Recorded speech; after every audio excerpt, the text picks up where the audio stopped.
If you are not fighting for freedom, then what are you doing? That's the HellDivers way. Well, it's something like that. But if you haven't heard about HellDivers 2, or you still haven't decided if you want to buy the game, this video is to help give you the rundown and help you decide if you're missing out on this game action that is flooding Steam and breaking servers. Welcome to Mr. Unleashed World. Don't be dissuaded by the fact that you don't have no one to play with, because you can definitely enjoy this game by yourself. But make sure you are a pro before cranking up the difficulty level, because you will learn the hard way. Or you can leave your setting for a public lobby open so other HellDivers can join in on your mission. Then you can fight together and possibly find a team in the process, because for those harder difficulty levels that you try to crank it up to, you will probably need a team. If you're a first timer with this kind of game genre, the controls can take a little while to learn, and you better familiarize yourself with the directional pad, because there's a lot of input usage. Then you have the combat that's really engaging, and it's a simple concept. You run, gun, shoot, and loot. The loot is needed to buy more in-game items. Your enemies are the bugs or the robots, depending on where you're trying to land at when you first select your mission.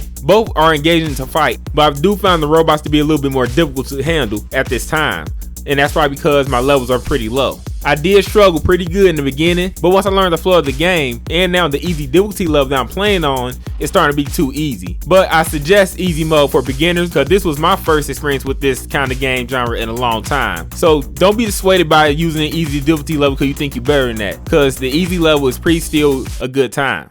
So if you're a person who loves customization, dealing with your character and weapon, the game may fall a little short on that, but it's not the worst thing. You can only customize your character from your helmet to your suit and your cape. And there are also options for emotes, poses, voice, and some other things. But that's pretty much all for the customization. Weapons cannot be customized, but there is a good amount of weapons to choose from. And you can experience these weapons by finding them in the game on the map, or you can get them through the in-game reward purchases. I do want to point out the game is a live service, and even though you can collect war medals on missions, some of the weapons and outfits customizations that are available through purchases are way cooler. I would stay away from the small design items though, because they are barely noticeable in the game. You're not going to take your time really to notice it. You can upgrade your ship and your stratagem as well to use in battle. It can give your items and your character a little bit of upgrades. So even though there is not much detailed customizations, there's a ton of other options to keep the game fun, and the in-game sound effects as you fight in combat are pretty cool, especially if you was the one doing the damage. Speaking of causing damage, remember to not damage your phone when pressing one of those engagement buttons. I appreciate your time. Since the game is made for multiple players, I do want to talk about what that has to offer. It's a freaking blast. You can run up to 4 players at one time, and the little details in the game, such as deployment to the worlds, or all the ships traveling together and hovering in space,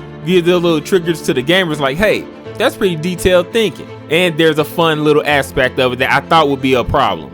There is friendly fire, and it cannot be turned off, which makes communication and awareness important. You may come across some trolls here and now who like to kill their teammates or do whatever, but that's far in between, so it's really not a problem. Now get this, all the items that you picked up on the map, such as medals, common samples, are shareable between your whole group of 4 players, 3 players, 2 players, whoever is playing on the map with you, which is awesome and take away the competitiveness of, let me get that first before anybody else do. The map only lets you go so far before you get you left the mission area, but other than that, you can explore away from your team to loot at your own pace. Stats during the mission is tracked and able to be seen at the end of the mission. Just a little competition, that's all. Now, the game is not all sunshine and rainbows, I want to be honest. There is a few concerns with the game that the devs are still trying to figure out. And with other game system platforms wanting a piece of the pie, how long will HellDivers 2 last? What are you talking about, Mr. Unleashed?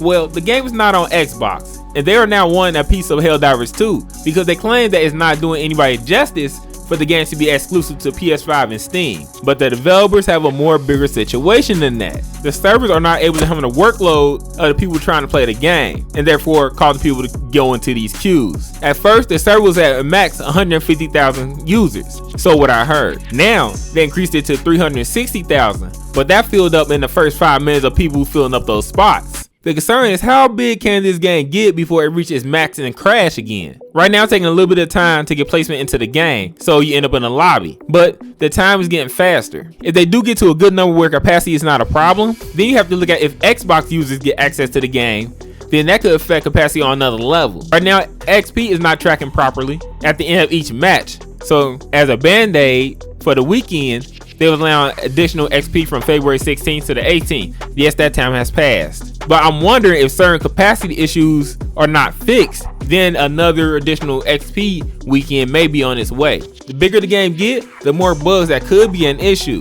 But right now, the game is awesome and worth the money. HellDivers 2 is a buy. Welcome to Mr. Unleashed World.